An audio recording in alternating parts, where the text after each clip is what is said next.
Okay, let's get started. So hello everyone and welcome. Thank you for joining us today. This session is all about room selection for the 2026-2027 academic year, what the process looks like, what steps you will need to take, and what to expect along the way. By the end of the presentation, our goal is for you to feel clear, prepared, and confident about the process. But before we get started, we want to briefly introduce ourselves. My name is Lorena, and together with my colleague Manly, we will be guiding you through the room selection process today. We also have Justin, Mia, Christina, who will be answering your questions live. And lastly, we also have James from RHLO, who will be answering questions about the student experience. Okay. Today's presentation is going to be about 20 minutes long. We'll start with an introduction to the process and then go through the 6 steps of room selection. At the end, we'll open the floor for Q&A. Before we get into the detailed look, let's start with the basics. What is room selection? Room selection is when eligible undergraduate students declare their housing intent for the following academic year and select a room. All undergraduate students have guaranteed housing unless they move off campus or take a voluntary leave of absence. The order of selection is determined by seniority and class standing. Rising seniors select first, followed by rising juniors, and then your class, the rising sophomores. Within classes, the order of selection is determined by a random lottery. This helps keep the process fair, giving everyone an equal opportunity for a strong lottery number. So let's look at this room selection timeline. The first room selection events will begin later this month. From February 19th to the 20th, students who are pre-assigned to rooms will declare their intent to live on campus next year and go through the entire process through signing their occupancy agreement. Then, from February 23rd to March 6th, students who want to select their room will declare their intent to participate in room selection. This is also when students form and join groups. On March 24, you will find out your lottery number and your appointment time. Appointment times will begin on March 27 and continue through April 24. We expect appointments for rising sophomores to begin roughly around mid-April. Now let's talk about the specific steps you'll take to complete the process. First, you'll declare your housing intent. Then you need to understand your point value and how it impacts your selection. Next, you'll register as a part of a group or as an individual. After registration, you'll start exploring your housing options and making a selection plan.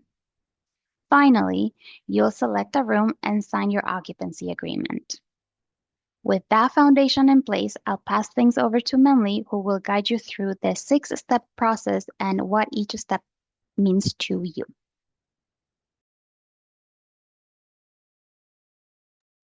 Thanks, Lorena. Okay, so step 1, declare your housing intent. All students must declare the housing intent for next year. This tells us whether you plan to live on campus, study abroad, live off campus, or take a leave of absence. If you don't declare, you'll lose your guaranteed housing status. Now, some students are already assigned housing before room selection begins. Let's talk about how step 1 looks for them. So pre-assigned students. The students who are assigned before general room selection begins will include RAs and their riders, students in SIC and fraternity and sorority life housing, students with disability accommodations and their riders, and pre-assigned students will declare their intent between February 19th and 20th. Your assignment will appear in the housing portal, and once you sign your occupancy agreement, your process is complete. Now, let's look at how step 1 works for all other eligible students. So, general declaration and registration. All remaining students will declare their intent between February 23rd and March 6th. This includes students who plan to participate in room selection, study abroad, live off campus, take a leave of absence. If you do not plan on living on campus, you must still fill this step out. This helps us manage the housing inventory accurately. Your declaration is complete once you sign your statement of intent. A common question we receive is how to handle this step if you're studying abroad. So let's cover that one next. If you are studying abroad during fall 2026 or the full academic year, declare your intent as study abroad. If you're studying abroad for spring 2027 only, declare your intent to participate in room selection. This allows you to select housing for the fall semester. Before moving on, let's reinforce the most important takeaway from step one. All students must declare. That is the key takeaway. No matter what your plans are next year, all students must declare their housing intent. Once you've declared your intent, the next step is understanding how selection order actually works. So, step two, understand your point value. Step two is about understanding your point value and how the lottery determines your appointment times. Let's start by explaining why the point value matters. The next step is to understand your point value and how it impacts your selection. So, why point value matters? Each student receives a point value that is based on your class year. Rising seniors will get 40 points, rising juniors get 30 points, rising sophomores, which is all of you, will get 20 points. Because many students share the same point value, a random lottery is used to determine when people choose within their class and range. Your lottery number determines how early you will select when it's time for you to pick. Every student is assigned a point value. Next, let's talk about it in simple terms, Lion King terms, because we are the lions. So this little visual describes what we just talked about. The rising seniors, the big lions on campus, they will pick first. After them, it'll be the medium lions on campus who are rising juniors, and then the cubs on campus, that is you all, you will pick after them. And you see the ranges that are associated with them. So you have your lottery number, and if I was a rising senior, I'll get a lottery number that's between 1 and 1,000 because that's when my class picks. Seniors pick first. The lottery number that I get between 1 and 1,000 is completely random. I have an equal chance to pick first or to pick last within my class point range. So hopefully that is clear for everyone. Just to reinforce that again, everyone has an equal chance. The lottery numbers are computer generated, they are random, and they're fair within each point value range. If you are a group of 2, 6, or 10, you all have the same chance to pick first or last within your class. You will receive an email with your lottery number and appointment time on March 24th. Once you know your lottery number, the next step is registering for room selection. You have to decide how you're going to register. During registration, you decide whether you want to select as an individual or select as a group. We strongly recommend forming an even number group for flexibility. So let's define what a room selection group actually is. A room selection group is composed of a range of students from 2 to 10. You select housing together at one appointment time. Groups may include students from adjacent classes, and there's no gender restriction. Now let's talk about why many students choose to form groups. Groups have more housing options. Groups can select into singles, doubles, apartments, or suites. The requirement for groups is that all beds have to be filled within whatever housing you want to select into, and all members of your group must have a bed. Both those requirements must be fulfilled by your group, and then you are all set. You also have the ability to split across different buildings or different floors. So basically, if I have a group of 10 and we have a great number, we have people who want to live in different buildings, we can do that. If we all want to live in the same building on the same floor, we can also accomplish that. If there happens to be an apartment or suite available when we pick, we can also choose that. So you have way more flexibility if you were to choose to live as a group. So now let's talk about group point value and how we calculate that number. So you understand now that you all get a point value that's associated with your class. The way we calculate your group point value is by an average. So if you have an all sophomore group, no matter how many, again, 2, 6, 8, 10, the group point value will be 20. So that group point value, again, determines when you'll select. Now, we mentioned a few minutes ago that you can choose someone from an adjacent class. In this example, we have one rising junior and one rising sophomore who get together and form a group of two. That group of two has a mixed group point value of 25.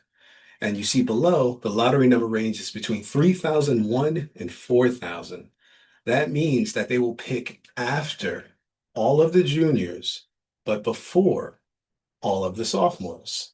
So if you have a friend that you wanted to partner up with from an adjacent class, you would fall within that range. And remember that group point value is calculated by the average of your individual point values.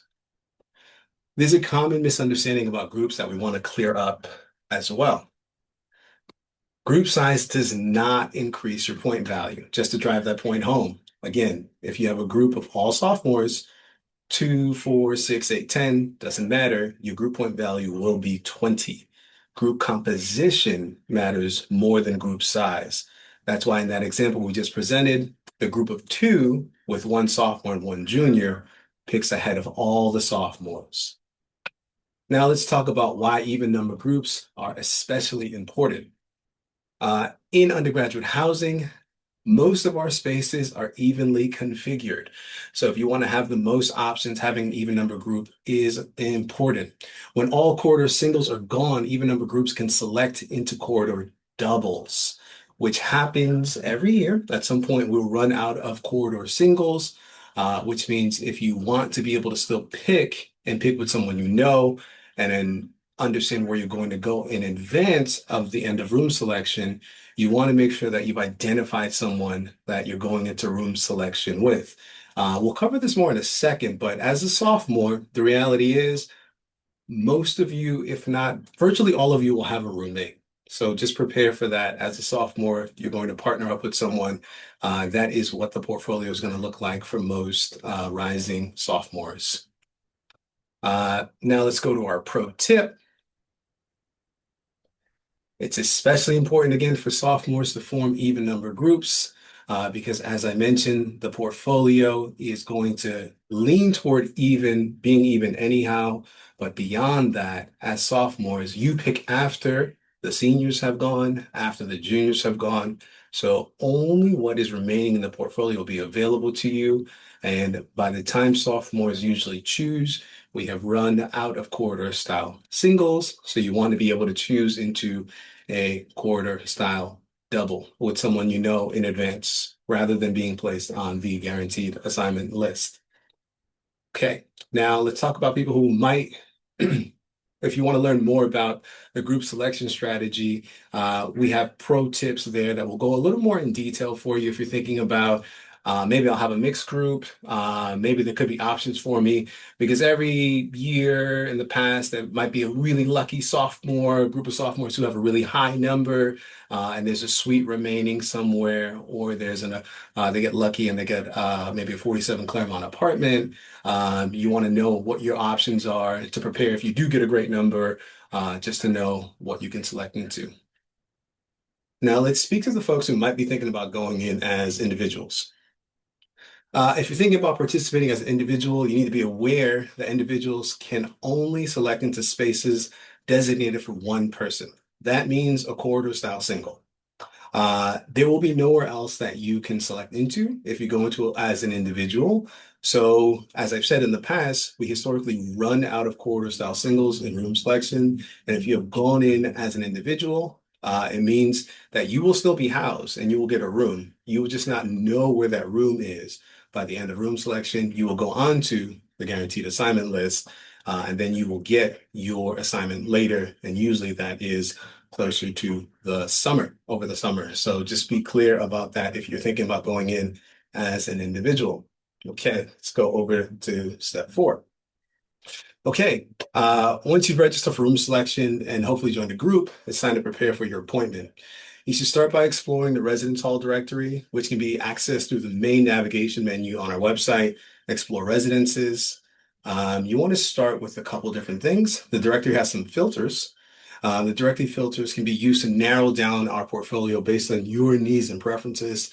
The typical residence filter can help understand how the building was composed within the last room selection that took place. We put the data there from this percentage of the building is made up of sophomores who ended up selecting into the building or juniors or seniors. It gives you an idea of what could be possible for you, depending on how the taste and preferences change with the seniors and the juniors who pick ahead of you. Again, this is only used to give you an idea of what might be possible because there is no guarantee that people will select the same way that they did before. But historically, things do go a certain way. The one building that we know that sophomores usually go into is going to be in McBain because that is an all sophomore building, which we'll talk about more in a second. But just want to go ahead and keep that in mind. Another filter that you want to use is going to be the group size filter.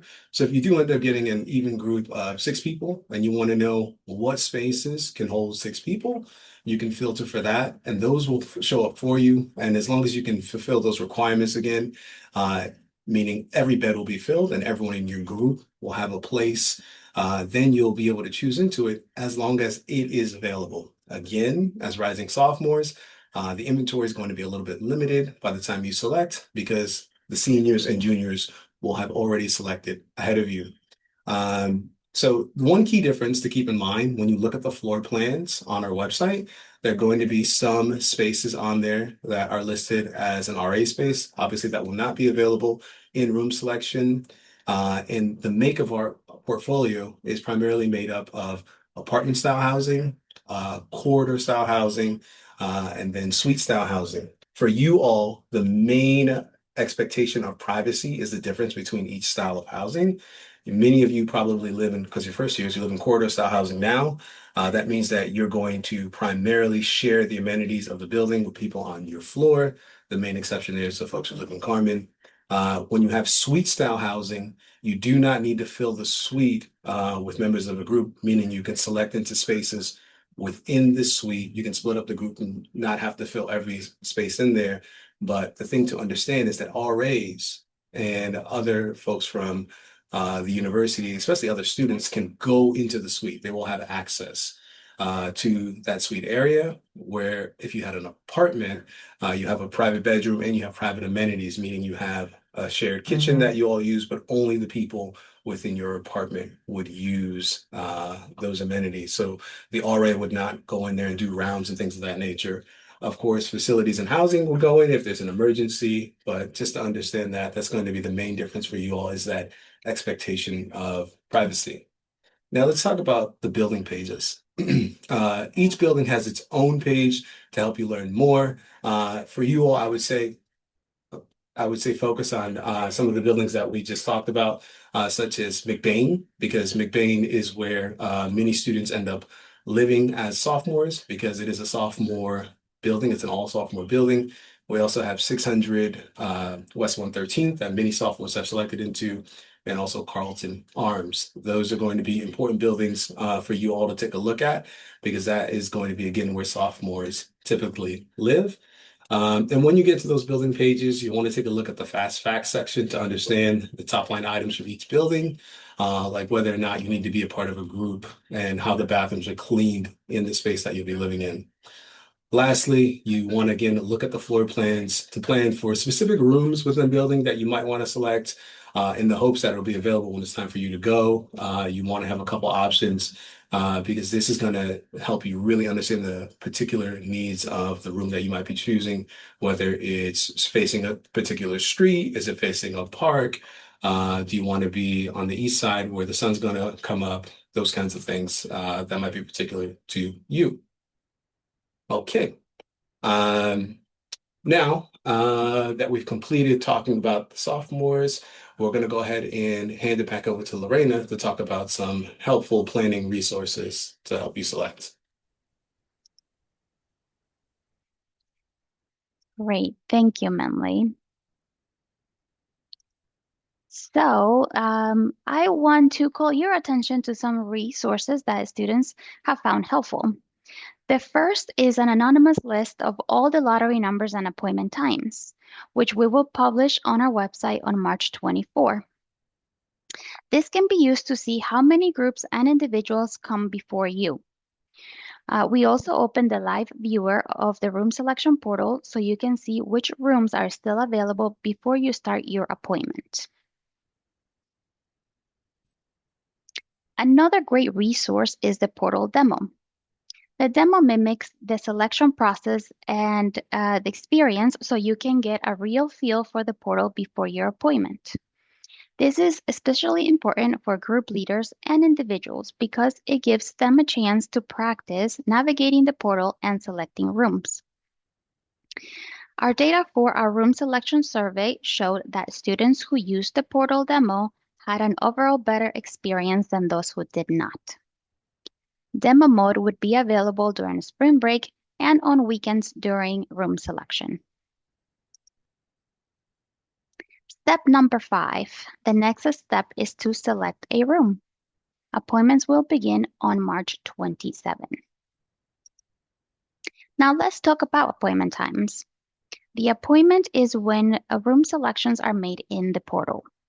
Each group will receive a single appointment time, and the group leader is the only member of the group who can access the selection portal.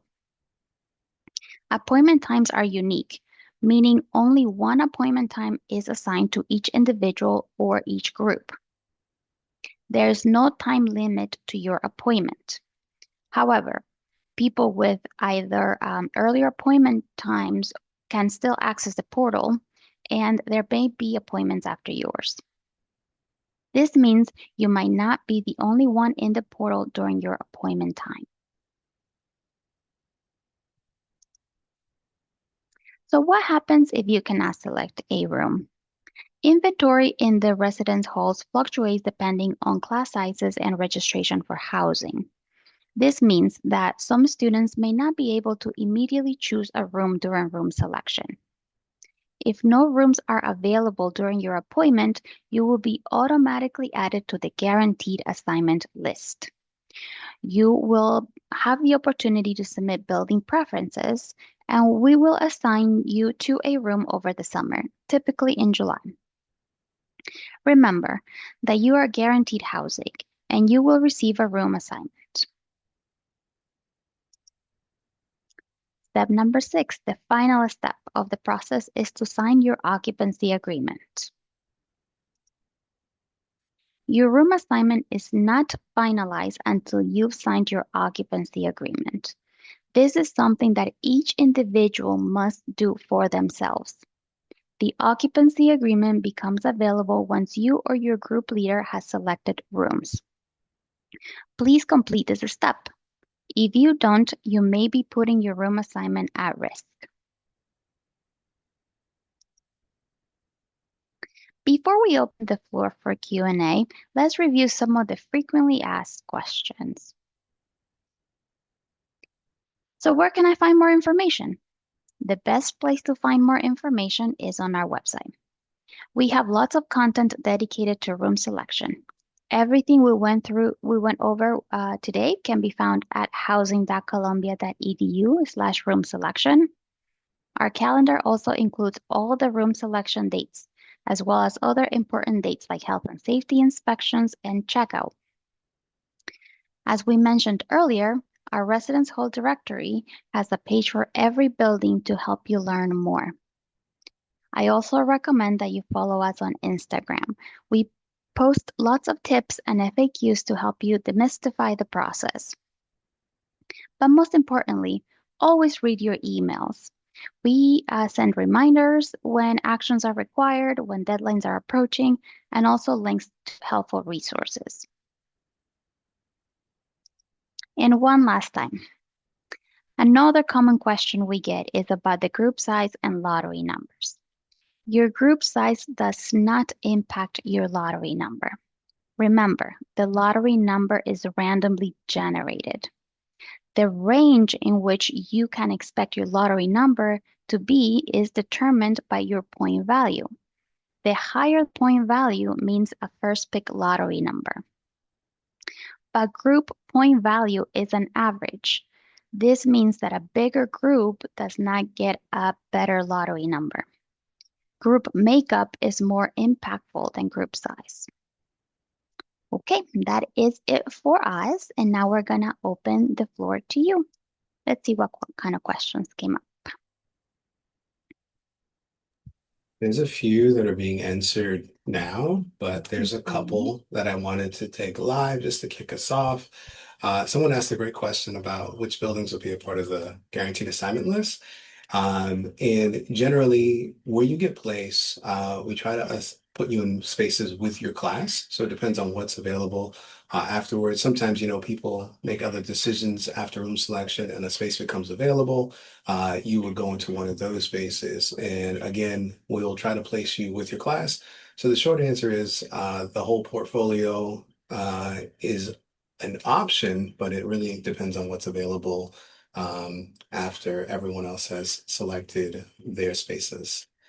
Um, there was another question here that was asked. Here we go. What are the possible group sizes for sophomores? If we want to select into Carlton Suite that has 17 people, can we have a group of 17? I love this thinking. It means you're really friendly. You want to be with your friends. I think this is great. But the group rules are 2 to 10. 10 is the maximum size. So now what's going to happen with the suites is a little bit different than apartments because the apartments require that you fill the entire space. Whereas the suites, you don't have to do that. You treat it almost like a corridor style building. You just have to fill the requirements of the rooms within the suites. So, for instance, if there's a double within a suite that you're really eyeing because it's a big space, you'll have to just fill both of those beds. You don't have to fill out the whole suite. You just have to fill both of the beds in the double. You won't be able to put one person in a double and leave it as is. You can choose a single. If it's only for one person, you fill the requirements of the single. And then for the double, you have to put two people into that. And that's how that'll work. But the group size will still be 2 to 10. Manly, maybe we can answer live the group point value again. I think there was a Shh. question about that. Could And you I explain can the bring group this. point? Got it. Okay, cool. So hopefully everyone has the understanding that you get a point value, and your point value you have no control over. It's associated with your class. And the way to take your point value is to, if you have a group, you just average it out. So if you're a group of sophomores, again, if you're a group of two, a group of 4, 6, 8, 10. All of those groups, their group point value will be 20 points because it's composed of all sophomores. If the composition of that group changes, meaning you now have a mixed group from someone from an adjacent class, meaning you have a friend who's a junior and this person's decided to go into room selection with you, you partner up, you have a mixed group of junior and senior, the average will be 25 points, which means that you will pick before all of the sophomores and after all of the juniors. Of course, the consideration there is you'd have to find a really good friend who's willing to give up their chance to pick first with the juniors and deciding to pick after the whole class. So that's how that works. Hopefully that's clear.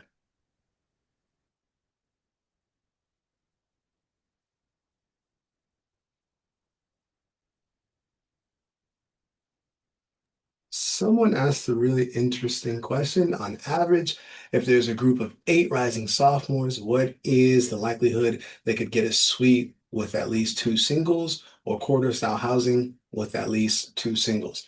This is a great question because there is no way to know in advance because you're going to be picking into whatever's remaining after both the seniors and the juniors select. And when you'll pick with your class is determined by a lottery. So if you have a group of 8 and you have the first pick in the sophomore class, you may have an opportunity to get some rooms depending on what's available. If you have the final pick in the sophomore class, again, you should just be prepared to put everyone into doubles. But that's the only way to answer that because it's based on lottery and it's also based on what other people ahead of you select. You will just have to prepare if you have that group of 8. Best case scenario, maybe you get very lucky. Realistically, probably just prepare to have everyone in a double.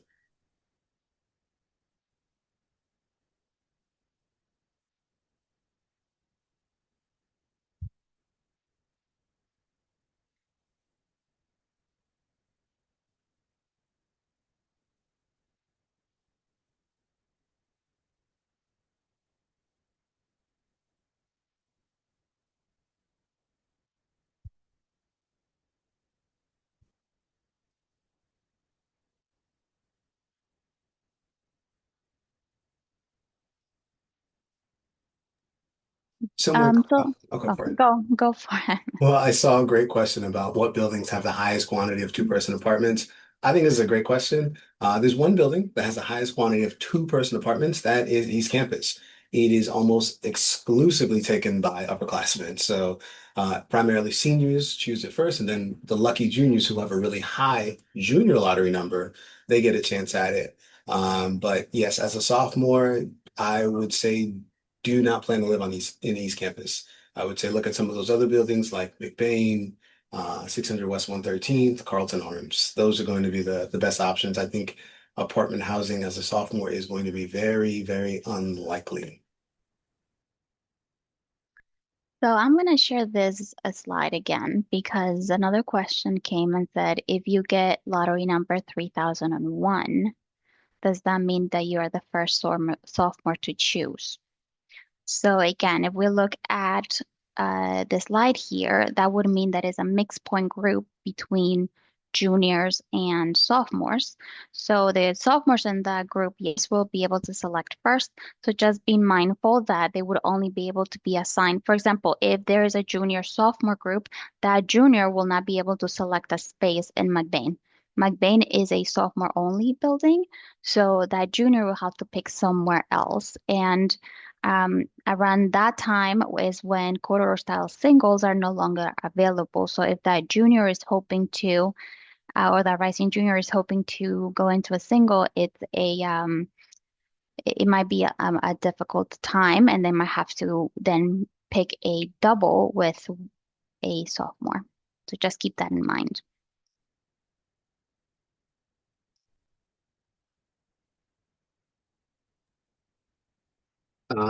Alexander asked a good question. I just want to make sure that people are clear on this. I was answering, but I think I'll take this one live as well.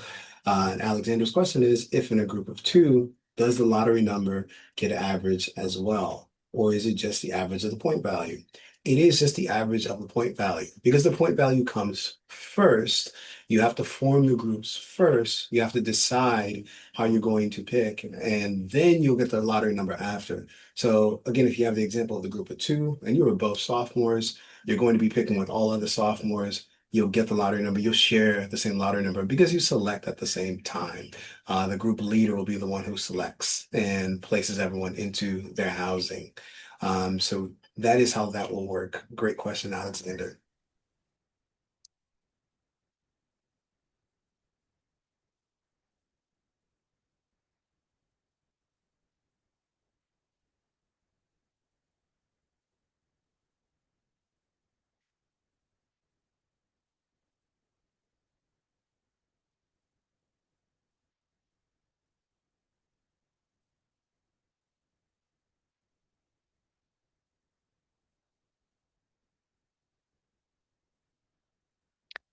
So maybe I can take this one. It says, given we fill the entire apartment, how likely is that sophomores get apartments? So again, for your class standing, you are at the mercy of how the seniors and juniors picked before you. There's no trends at places like East Campus. We know it's going to go to seniors. Hogan, they're going to go to seniors. So there's certain buildings that we know exactly which population is going to go into. I think Lorena froze, so I'll pick it up from here. Um, Quarter s- style oh, buildings. I'm sorry. you had frozen for a second. Where did I face? I think you could probably just say it again. How about you take this one because my connection might be unstable. I was actually I was going to answer a different question about sophomore No buildings. problem. All right, so I'm okay now. Thank You're you. good. Yep. Okay. So, right. So there could be the possibility that one year, more juniors or seniors decide to go into quarter style type of buildings, which means it might open the opportunity for sophomores to get into apartments. With that said, Okay, I guess I will take this because it's freezing again. But as Lorena was saying, with that said, there is no way for us to know in advance. And this relates to one of the questions. James is actually answering it now that I was going to take about where sophomores typically choose last. And again, it depends on the taste and preferences of the class and what was available before. For instance, if you're a class that really wants to live with another person, everyone could be planning on living in corridor style doubles. But if it just turns out that for whatever reason, that year the classes ahead of you decided to choose all of the corridor style doubles, you may have an apartment available to you or more suite options available to you. That is not likely. That's not historically what happens. Uh, the corridor style doubles are usually the last remaining spaces each room selection. And because sophomores are guaranteed McBain, McBain is usually the last one to go, but I think it's because sophomores know that that is a safe option, a safe pick. So that could be a reason why that happens. Thank you.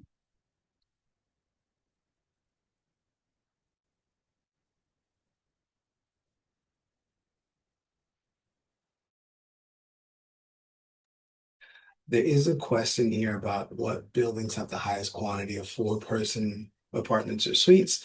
Um, The answer for that is going to be the same as the answer for the one before. It's going to be East Campus again. We can check the portfolio for you, but just so you all know, East Campus is actually our largest residence hall. It has 720 plus residents that live there. But again, it's mostly going to be seniors and then lucky juniors who get a chance to live in that apartment style housing. So that's going to be something to consider. Again, this is probably not your year to get an East Campus as it goes to the higher point value students who are going to be the seniors and then the juniors who usually choose that first.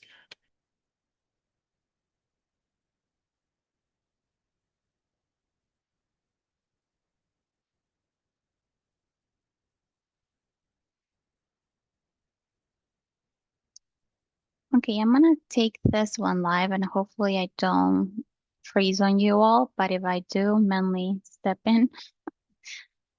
So if currently for a uh, private bathroom or an accommodation in terms of not being able to share a restroom, currently it just goes through disability services.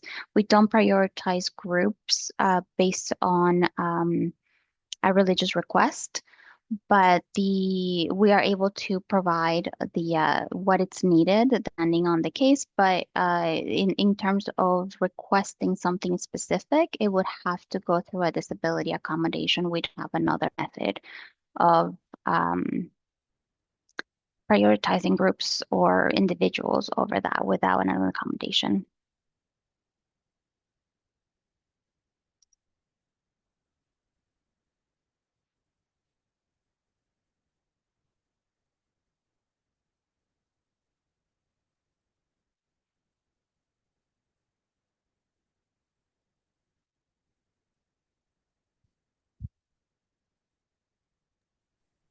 Someone asked a good question about Broadway Hall doubles in sophomores. Now, on the building pages, you'll be able to see the percentage of your class that's selected into a specific building, uh, but you wouldn't be able to see if this person selected into a double or if they selected into a single, how they selected. But you can use the building pages to get more of a general understanding of where it was that people from your class ended up. So, to answer your question directly, Broadway Hall doubles specifically selected by sophomores, you wouldn't be able to see that. But you can go on the building page and understand at a higher level how many, or rather, what percentage makeup of the building is sophomore.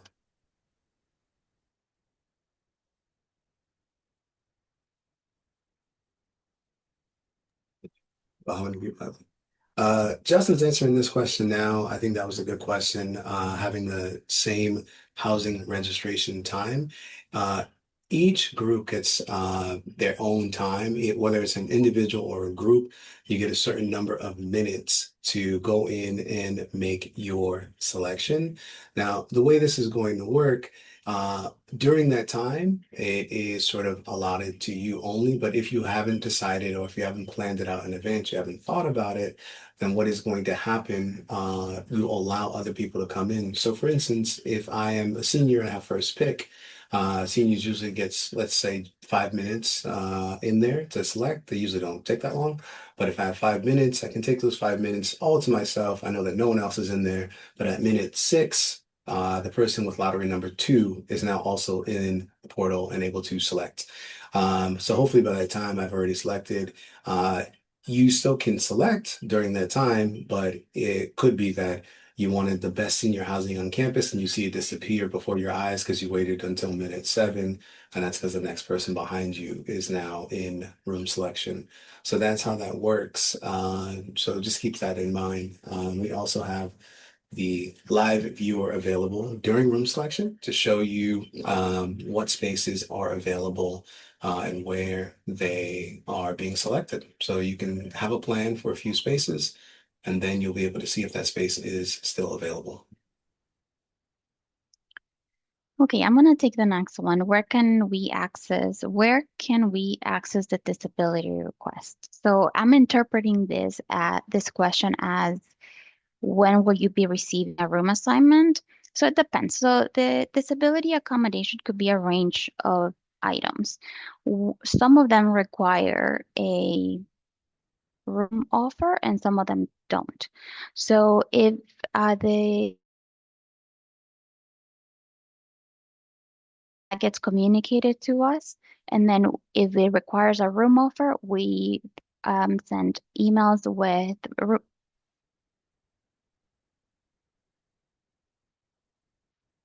Am I frozen again? Um, we send emails with room preferences, setting that part, and then we provide the room offer based on building preferences. So that is moving along, and then if that is the case, then you will be receiving a room offer shortly.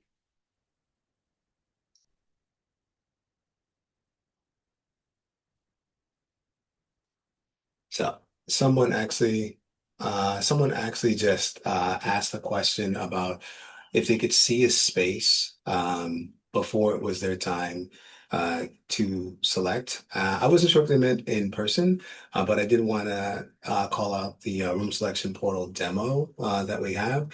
The demo will open on March 16th, and it mimics the room selection experience. And if you're in a group, you'll be able to have access as a group leader, also as an individual. You'll be able to see what the process looks like to really understand how it works. Gives you a chance to practice selecting rooms and making assignments. Don't worry, it's not real. It's all just a demo environment. So you'll be able to really understand what it will feel like when you go in, and it'll show you what the actual process of choosing rooms is like. But to the person who asked the question about seeing a space, because these spaces are occupied, I don't know if you met in person, you wouldn't be able to do that because obviously there's other students who live in those spaces now. But on the website, you'll be able to get a feel for the building, get an understanding. And obviously, as undergraduate students now, you can go into different buildings and you'll be able to get a feel for the building overall. But to see a very specific space, again, that's occupied by another student currently, so you wouldn't be able to do that part unless you happen to know that student, but generally, no.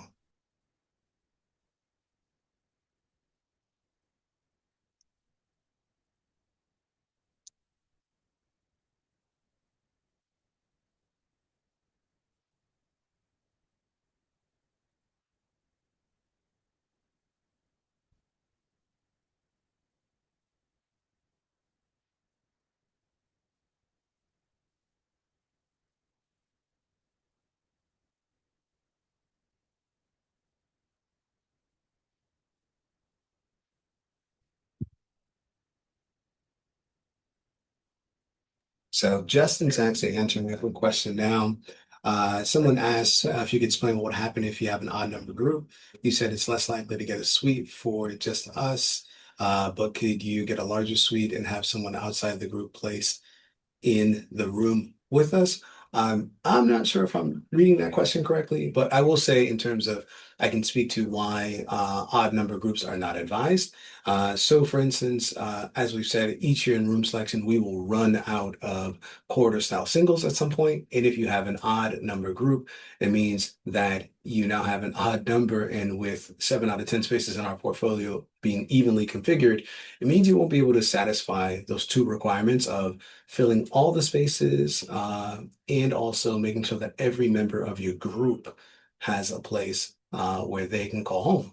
So if you have a group of, let's say, 7, and you now have only quarter style doubles available, this is going to guarantee that everyone in your group is going to make it to the guaranteed assignment list. Because you will not be able to have a seventh member of your group without a place to live. So this is why we suggest even number groups. Again, it is just forward thinking and good planning to make sure that everyone in your group is housed. And it's required.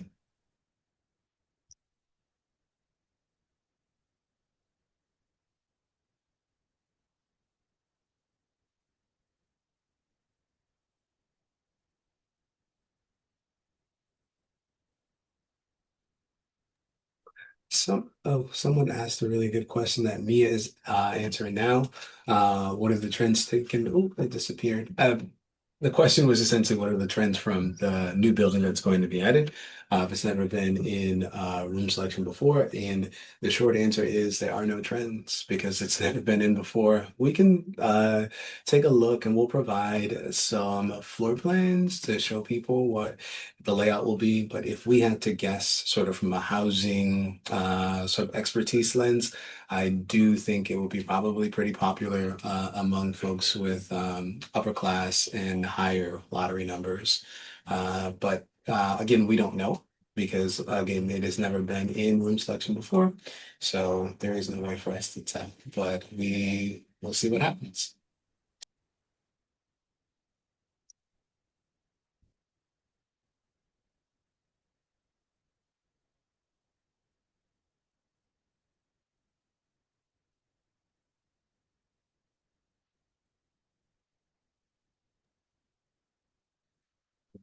Is that all of the questions? I don't see any open questions right now. I Hmm. think Justin and Mia have taken care of Hmm. all of the other questions that were there. So if there are no more questions, we still have a few people on here. I don't know if there's anything else we want to cover. Well, we can just remind everyone again that on February 20th, we have another group strategy session. So if you start talking to friends and start having some questions about how to form your group, who should be the group leader? What are the responsibilities of the group leader? What should I do? How should we plan? What strategies we should have? Then please make sure that you register for that one. I'm sure you're going to have more questions. We all have questions the first time we go through any new process. So we rather answer those now than once room selection starts. So I want to make sure to invite you and remind you of that group strategy webinar that we have coming up. So I hope to see you there. I see that people are dropping off. We are less than half of what we started with. So I'm assuming that means majority of you have received the information and will be hopefully joining us on the future ones. So it was great having you all here. Thank you. And please, I hope you have a great weekend. Thank you. Bye. Bye, y'all.